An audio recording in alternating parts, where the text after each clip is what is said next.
Hey everyone, and welcome to Seriously Risky Business, the podcast we do here at Risky Business Media with Tom Uren, which is all about cyber policy and intelligence. My name is Patrick Gray. This edition of Seriously Risky Business is brought to you by MasterCard, which does a whole bunch of stuff in cyber threat intelligence these days. They even acquired Recorded Future recently, and yeah, big cyber shop in addition to being, a massive card brand. So there we go. Tom, thank you for joining me. And of course, what we're going to do now is talk through your newsletter this week. And the first thing that you've written about in the Seriously Risky Business newsletter, which of course people should subscribe to by going to risky.biz, the first thing that you have written about this week is a paper from a German think tank which has tried to kind of define what the norms in cyber operations should be. But of course, just because a bunch of Germans write these things down on a piece of paper doesn't mean necessarily that states are going to suddenly, click their heels and do what the Germans want. But why don't you walk us through the paper and give us the gist of what they think the norms should be? Yeah. So it was an interesting piece of work. And I know the author consulted with a whole lot of people from all around the world. So even though it's German-based, it reflects the reviews of a lot of US people, for example. So there's basically red flags, which the author says, these are things that you should consider as crossing a line and basically respond more robustly to. And the idea is that by defining them, it allows people who are victims to think more clearly about what has actually gone on and is it important. And it also hopefully allows aggressors to go, we should think a bit more carefully about doing this because it might cross a line. Now, so have they developed a how mad should you be matrix, basically? Is it that sort of thing? I think that is one actually reasonable way to think about it. And I think the idea is that a lot of operations just go on and they happen and people sort of scratch their heads thinking, how bad is this? Like, how angry should we be? I don't know. And so it starts off with, basically physical destruction. And this seems to me to be, not physical destruction, causing death, bodily harm, killing people, basically. Yeah. And this seems to be something that states by practice agree on. You don't see cyber operations that result in people's deaths in general. And so that's okay. We're off to a good start. That's non-contentious. Well, hang on. Mm-hmm. I mean, if you are in a state of war, killing people with the cybers within the framework of an international armed conflict, it could be entirely justifiable. But I mean, that's stretching, because what's the scenario going to be where you are, doing a lethal cyber strike in wartime? Like it's ridiculous. So I guess I just wanted to be the final boss of pedants there and say, but actually, no, you're actually correct. The paper's aimed at what happens during peacetime. So it's like if you're in war, you're in a different state. So all the examples it talks about, so it has these red flags that the author Sven Herbig has come up with, and he gives examples of when they've been crossed, or you might consider them crossed, or they're getting close to the red line. So for that first example of causing people to die, there are no examples that you can come up with. Now, I thought the most interesting one was maintaining control of what you're doing, basically. And the paper splits that into technical control and organizational control. So when you think of technical control, it's your malware gets out of hand. And so the examples that the paper lists there are NotPetya, WannaCry, and even Stuxnet, because Stuxnet propagated beyond where it was meant to.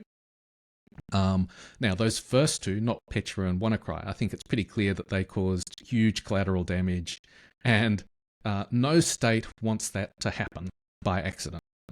And so there's a strong reason, a logic to having encouraging states to maintain control of what they're doing. Now, the second example is actually organizational control. And basically the paper refers to the very loose system, particularly of Chinese hackers, contract hackers, where they seem to be very loosely controlled. It cites the Isoon hackers, a Sichuan technology company that is doing some hacking for the Chinese state, and it talks about the mass compromise of Microsoft Exchange servers. And the point there is that no state really wants hacking to get out of control for whatever reason, whether it's because you don't control your hackers or because you don't control your malware. And I think that was very interesting as a place where maybe policymakers could get to some agreement. You need to control your hackers. Maybe, you know what I mean? Yeah, I mean, maybe. I don't know. I don't know how much the Chinese actually care about the mayhem. But, you know, as you point out, like this paper says that one of these red flags is, you know, if you're going to do cyber operations, you can't let them get out of control. I think the NotPetya example of that, 2017, is a fantastic example of where, you know, someone in Russia cooked this up thinking it was going to be a, you know, loltastic adventure of destroying computers in Ukraine, and to say it got out of hand is a bit of an understatement. I think lumping Stuxnet in there, I don't know that it really belongs there, because Stuxnet, although it spread, was very clearly designed not to activate or cause damage to any computers that weren't its intended target. So I don't know that feels like a red flag necessarily. That feels a little bit, I don't know. Yeah. It feels like they're trying to point the finger at least one operation that's kind of like Western adjacent, so that they can say, look, we don't have double standards. Yeah, in an adversary agnostic way. Yes, exactly, right. But no, like what you say really is interesting, because they're saying like, you know, it is a red flag when a cyber operation where they either lose technical control of malware or whatever, or they lose control of the operators because they've got a contracting ecosystem where people get a bit excited and do dumb stuff. And we see that with the Chinese all the time. Yeah. So I thought that was the best part of the paper. That was the highlight for me. And so then there's a whole lot of other red flags that I think it would be hard to find universal agreement on. And some of them, for example, are causing physical destruction. And that takes place, I wouldn't say it happens, it's rare, but it happens relatively often. So it's rare in that not many states do it, but the states that do it relatively frequently. So the examples here are destruction of things in Iran, the destruction of a German steel mill, and disruption of Ukraine's electricity network before 2022. And these are incidents that happen when big states just feel they can get away with it. And they're basically punching down on relatively weak states. And so when there's a power imbalance, like states just exert power. Well, I don't know that Germany is like a minnow, really. No, I think that is, I don't know a lot about it, incident. It feels to me like it was just a bizarre, I'm not even sure that was state-backed. So that's perhaps not the best example in the report. Yeah. But when you've got that imbalance, it's not a universal interest to say this is off limits. So I think from a US perspective or from a European Union perspective, that's something that you should try and deter, because you're like one of the bigger power blocks.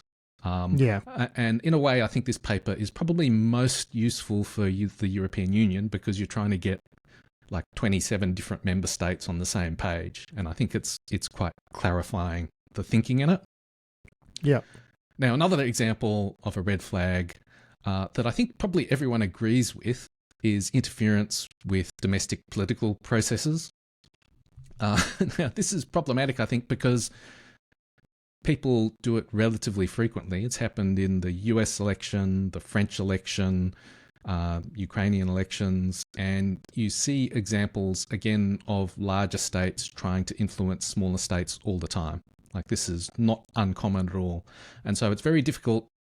The logic of saying that it's a red flag is very clear, because, you know, if you're not in control of your own domestic politics, like, what is the point of being a state? Yet at the same time, just the frequency and how often it occurs, I think undermines the ability to get any sort of agreement about putting it off limits. And at least in some cases, you can see that there's a domestic constituency that benefits from the interference or doesn't want to acknowledge it. And so we've seen that in the States. And so it's very hard to mount a robust response. Yeah, because it turns into a domestic bun fight, basically. And, we've seen Romania is another example of where there was, a lot of interference. And so, I think you're right in that tackling this turns into a domestic political problem, which is why probably a lot of the time people are just going to move on from it, right? Yeah, so I like I like the idea of lawmakers agreeing to some framework well before an election occurs, where they kind of tying themselves to the mast, agreeing to a set of standards, because you never know which side that interference is going to benefit. It doesn't really happen, but I'm, a naive optimist.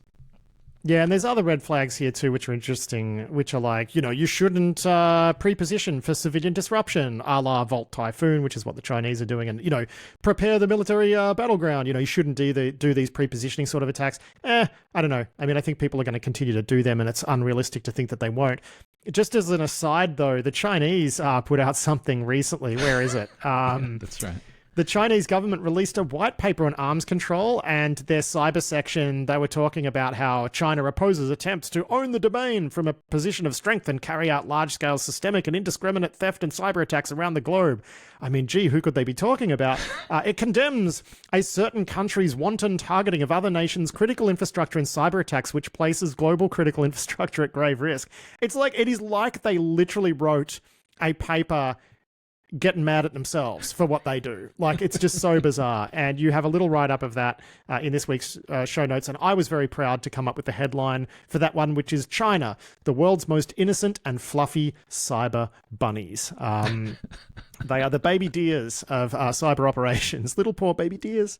Yep. You've got a couple other pieces in here we'll just touch on real quickly. The Iranian government, AWS released a report looking at a couple of cyber operations conducted by the Iranians. I think one thing that was interesting here is that they were using cyber means to gather, to do targeting. Two examples they cited. One was breaking into IP security cameras in Israel and using that to do more accurate targeting of missile strikes and also post-battle damage assessments.